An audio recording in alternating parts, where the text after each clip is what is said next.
Bonjour à vous tous, donc je vous montre un nouveau petit truc. Donc j'avais parlé dans le monde de ce fameux petit boîtier, le Clavecart 100. En fait c'est un OBD, donc il se branche, vous avez ça vient ici, donc ça se tient ici, vous dévissez juste une vis, et la prise se trouve juste en dessous, juste là. Donc attention, il y a des détrompeurs, donc normalement vous ne pouvez pas vous tromper.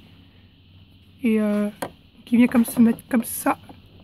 Faut ne pas hésiter à l'enfoncer, parce qu'il est assez dur quand même à enfoncer.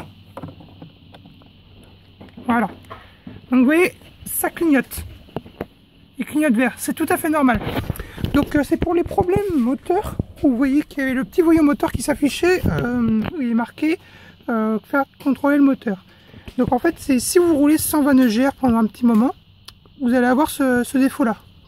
Donc c'est normal parce que votre FAP sera encrassé. Donc alors il vous faut un ordinateur aussi, bien sûr. Donc le câble qui va avec. Voilà, donc là moi je vais le brancher là-dessus. Donc en fait si vous n'avez pas le câble, c'est un câble juste de téléphone quoi. Donc vous allumez votre ordinateur, vous prenez votre ordinateur quoi.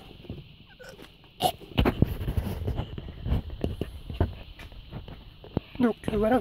Oh, ça fait des fois ça. Ça fait mal. Donc vous vous souvenez, j'avais fait une vidéo sur le problème de moteur qui apparaissait. Vous vous souvenez de cette vidéo là? Donc en fait, si vous n'avez pas vu, vous êtes nouveau sur la chaîne, vous allez juste voir notre chaîne. Regardez la vidéo que j'ai dit, il y a un problème moteur. Donc alors attendez.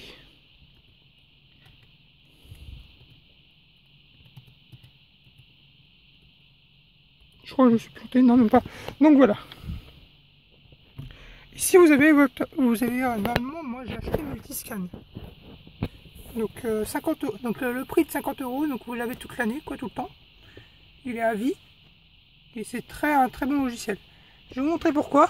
Donc là vous voyez votre prise EQ, donc plus souvent appelée prise diag, ou BD, comme vous voulez. Vous l'avez branché. Donc là vous arrivez là-dessus. Alors ce qu'il faut faire, c'est appuyer une fois sur Start, donc ça va allumer votre voiture comme ça. Et là vous faites F10, donc connecter. Patienter, la clé doit être, voilà. Donc là vous avez tous les codes de votre bagnole et tout, votre voiture. Donc là vous avez même la référence, donc la calculateur qui a un Bosch, EDC, OBD, blablabla. 1,9 litre, 2,4 litres, donc c'est les mêmes pour les 2,4 litres. Donc là vous avez, normalement moi j'avais l'erreur du FAP qui apparaissait. Donc maintenant j'ai plus rien. Alors après vous allez dans paramètres, vous avez plein de trucs. Donc pour faire la régénération forcée, alors il faut juste l'activer dans le... Voilà, activer. Moi je vais pas le faire parce que je viens de la faire, donc et je peux vous dire que c'est très impressionnant. Vous avez, par contre ne faites pas ça dans le garage comme là on est. Faites pas ça dans un garage parce que ça schlingue, ça pue la mort, je vous le dis tout de suite. Donc ah mince. Donc vous allez trouver normalement température de l'eau, moi c'est pas ça qui m'intéresse. Enfin on peut la voir aussi. Température de l'eau, moi je suis à 79. Elle refroidit vite. Je suis monté à 95. Enfin donc là, vous allez normalement trouver en degrés. Vous cherchez sur le côté de degrés, voilà. Donc température filtre à particules, vous regardez. Température précatalyseur, colmatage. Donc moi je suis au colmatage 71,50, donc c'est tout à fait normal. Donc le précatalyseur il est à 95,56, donc ça descend normalement, tout est normal. Donc alors la sonde lambda, attention, vous pouvez l'activer avec la concentration d'oxygène. C'est tout à fait normal que vous voyez rien parce que ça s'enclenche qu'à partir de 850 degrés. Donc c'est marqué sur le côté normalement. 700, environ à 780 degrés, donc c'est tout à fait normal qu'elle s'enclenche pas, qu'on voit rien du tout.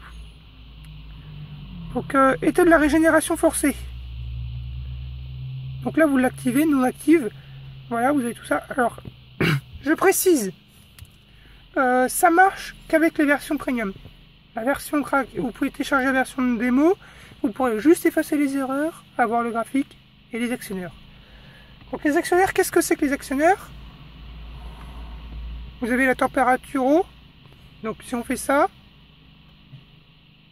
F10, et voilà. Je vais me faire monter. Et là vous avez température excessive. Donc c'est tout à fait normal. Donc là on va faire N. Parce que ma température n'est pas excessive, quoi. Bon, elle est basique. Donc voilà. Après vous avez plein de trucs. Après vous allez dans le réglage. Donc les actionneurs, voilà. Vous pouvez voir ma dernière... Non, c'est pas la dernière. Mince, j'ai perdu. Donc voilà. Merde, j'ai pas sauvegardé. Dommage, c'est ballot. Je peux la refaire parce que mon moteur... Donc là vous avez... remplacement filtre à particules, régénération filtre à particules. Attendez que ça fasse la mise au point. C'est celui-là. Donc après, vous lisez, il faut lire tout par contre. Il faut lire tout, vous n'avez pas en avoir pour très longtemps. Et après, vous faites F10 pour l'exécuter. Donc moi, je ne peux pas le faire parce que c'est déjà été fait. Donc on peut regarder.